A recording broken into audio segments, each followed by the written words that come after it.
Sebenarnya judul ini telah banyak ya ditanyakan oleh kawan-kawan kita ini, sahabat-sahabat kita ini, apalagi bagi teman-teman kita ini yang menetap di Indonesia, karena mereka menanyakan bagaimana sih caranya untuk menjadi guru di Malaysia.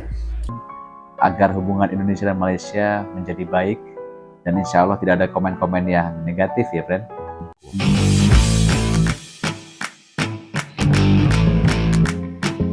Assalamualaikum, jumpa lagi di channel Bang Nafsir Official. Apa kabar friend? Insya Allah sehat selalu.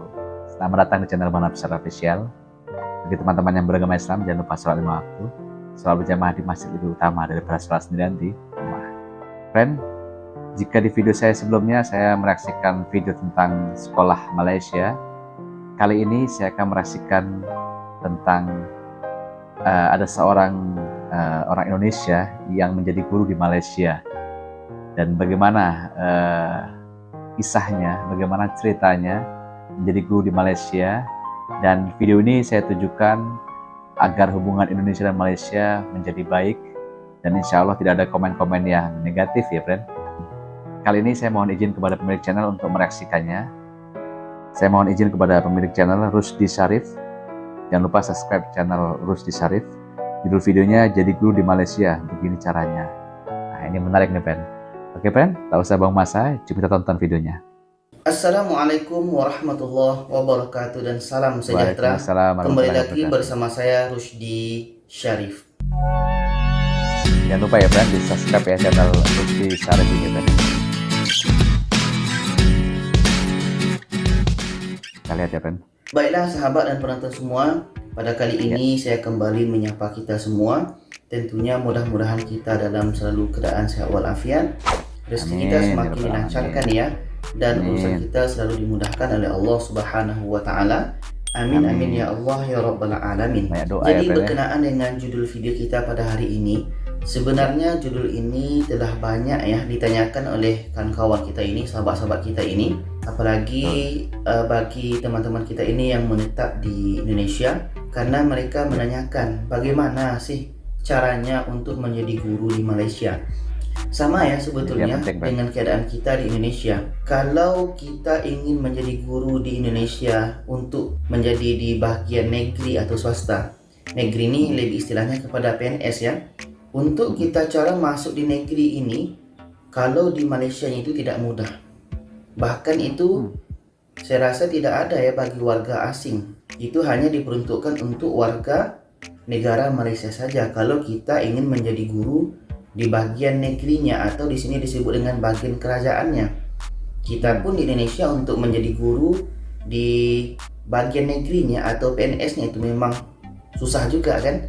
Nah, begitu juga lah di Malaysia ini. Untuk warga negara Malaysia yang ingin jadi guru di Malaysia nih pun untuk bagian kerajaan atau negerinya itu pun melalui proses yang sangat panjang, jadi sangat susah. Jadi sekarang oke friend, poin pertama yang saya dapat, menjadi guru di negeri ya, di kerajaan kalau di Malaysia ya, itu sama di Indonesia dengan di Malaysia ini sama.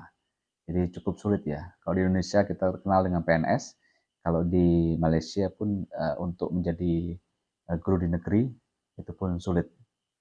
Kita lanjut lagi friend ya. Sekarang kita bicara tentang bagaimana cara menjadi guru di bagian swastanya yang bukan negerinya, yang bukan kerajaannya. Jadi untuk menjadi guru di Malaysia ini, di bagian swastanya ini yang bukan negeri ya, yang bukan kerajaan, itu tidak semudah yang kita bayangkan. Kita akan banyak proses. Yang pertama itu, kalau kita menetap di Malaysia, contohlah kita kuliah di Malaysia nih S2 atau S3, itu kalau kita mau masuk lamaran itu mungkin besar juga lah kemungkinan kita diterima. Karena orang-orang yang mempunyai kemahiran seperti ini sangat diperlukan oleh Malaysia, oleh sekolah-sekolah swasta yang ada di Malaysia. Apalagi sekolah ini memerlukan tenaga pengajar yang memang mahir di bidangnya. Contohnya nanti di bidang agama. Contohnya nanti di bidang math dan lain-lain, matematika ya. Jadi kalau kita berada di Malaysia ini sedang kuliah, itu memang besar peluang kita. Itu yang pertama. Syaratnya adalah kita mesti berada di Malaysia. Yang kedua adalah seandainya kita berada di Indonesia ya, ini yang banyak ditanyakan. Saya kan di Indonesia, bagaimana caranya? Ya, Kalau seandainya kita berada di Indonesia dan ingin menjadi guru di Malaysia ini, menurut pandangan saya, menurut pendapat saya, ini sangat susah sebenarnya.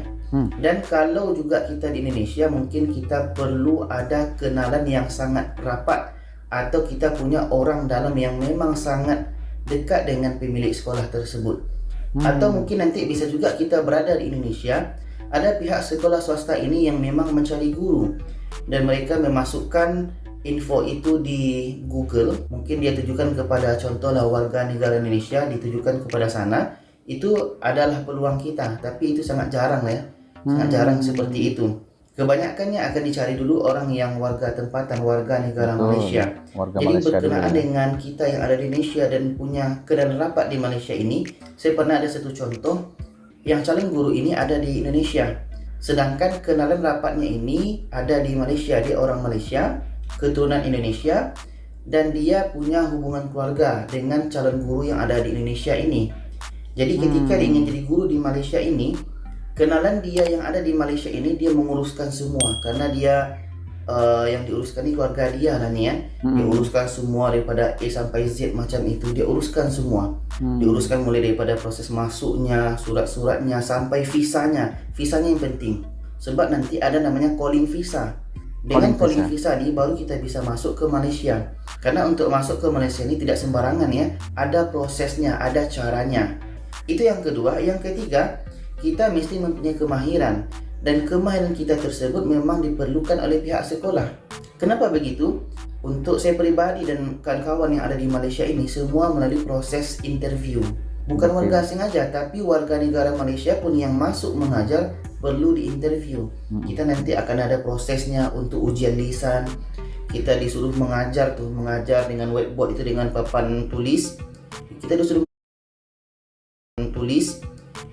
mengajar. Nanti akan ditengok oleh pihak sekolah, layak tak kita bisa mengajar di sekolah tersebut, sesuai tak dengan kategori yang mereka perlukan. Kalau dengan ujian lisan tidak berhasil, maka langkah selanjutnya akan terhenti. Tapi kalau dengan ujian lisan nanti bisa berhasil, maka nanti ada lagi proses keduanya. Kita akan ada proses namanya dalam 3 bulan ke depan ini masih dalam tahap percobaan. Kadang pihak sekolah ini ada yang buat 3 bulan, ada yang buat 6 bulan. Jadi itu disebut dengan tahap percobaan. Dalam waktu yang telah ditentukan oleh pihak sekolah, contohnya 3 atau 6 bulan. Kalau dalam 6 bulan ini kita dapat memberikan kesan yang baik kepada pihak sekolah, kita mengajar dengan baik, tepat waktu masuknya, semua tugasan-tugasan diberikan oleh sekolah selesai, RPH-nya pun siap. RPH nih kalau di negara kita Indonesia, seorang guru tuh akan mempersiapkan apa yang mereka ajar untuk esok. Jadi mereka akan tulis pada sebuah buku. Jadi untuk menjadi guru di Malaysia ini tidak semudah yang kita bayangkan ya. Yang pertama tadi, kita mesti berada di Malaysia, itu peluangnya lebih besar, dan kita pun sedang kuliah itu lebih besar.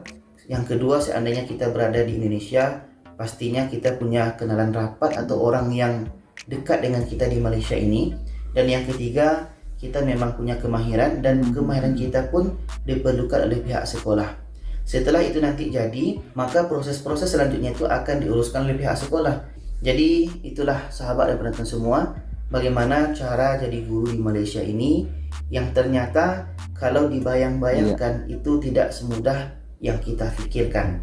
Memang kalau kita lihat secara kasat mata itu sangat menyenangkan mengajar di Malaysia ini, tapi secara hakikatnya sebenarnya susah. Apalagi kita berjauhan dengan keluarga kita pun ada di kampung, kita di sini, itu sangat lebih susah lagi. Jadi dalam pandangan saya, kalau kita ingin mengajar di Malaysia boleh-boleh saja, tapi kalau kita memikirkan duit yang diterima itu banyak, sama saja sebenarnya. Karena ketika ringgit dihabiskan di Malaysia itu sama saja jumlahnya dengan kita menerima gaji di Indonesia dan kita habiskan di Indonesia, itu lebih kurang sama saja. Bagus ya. Oke, jadi itu saja. Bagus. Apapun komen, saran, dan pertanyaan boleh komen di bawah. Dan jangan lupa share video ini kepada yang lainnya supaya lebih ramai lagi yang tahu. Berbanyak maaf daripada saya. Terima kasih. Wassalamualaikum warahmatullahi wabarakatuh. Waalaikumsalam warahmatullahi wabarakatuh. Oke friend, kita dapat ilmu dari channel Rusdi Syarif ini friend ya. Ada 3 tadi yang saya tengok ya. Oh 4. Ada 4 yang saya dapat. Yang pertama adalah menjadi guru di Malaysia dan di Indonesia sama. Jadi Indonesia Malaysia memiliki kesamaan, yaitu sama-sama sulit untuk menjadi guru di negeri. Jadi untuk menjadi guru swasta di sekolah swasta ya, maksudnya di sekolah swasta Malaysia ada 3 hal yang saya dapat dari video ini. Yang pertama adalah dia harus bersekolah atau kuliah di Malaysia. Itu peluangnya lebih besar. Yang kedua adalah ya kalau bisa ada kenalan atau saudara di Malaysia yang kita bisa connect, kita bisa tanya info, kemudian dia bisa bantu kita untuk menjadi guru di Malaysia. Nah, itu lebih cepat. Yang ketiga adalah dia harus punya skill atau keahlian. Dan itu pun kalau punya keahlian dia harus tes juga selama 6 bulan kalau nggak salah tadi ya. Sangat sulit ya menjadi guru di Malaysia. Tapi itu tadi cara menjadi guru di Malaysia oleh orang Indonesia. Jadi ada orang Indonesia yang menjadi guru di Malaysia. Apapun itu, insya Allah video ini ada manfaatnya bagi saya dan kita semua, menjadi informasi bagi kita. Jika suka video ini jangan lupa like, komen, dan subscribe channel Rusdi Sarip dan juga channel Bang Official. Terima kasih telah menonton, salam sehat selalu dan assalamualaikum.